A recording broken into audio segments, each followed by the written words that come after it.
கர்த்தருக்கு சோத்திரம்.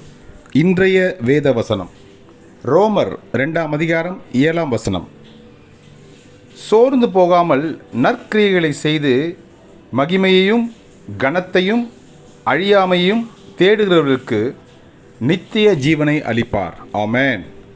ரோமர் 2:7 சோர்ந்து போகாமல் நற்கிரியைகளை செய்து மகிமையையும் கனத்தையும் அழியாமையையும் தேடுகிறவர்களுக்கு நித்திய ஜீவனை அளிப்பார். ஆமென். ரோமர் 2:7. கர்த்தர் உங்களை ஆசீர்வதிப்பாராக, உங்களோடு கூட இருப்பாராக. ஆமென்.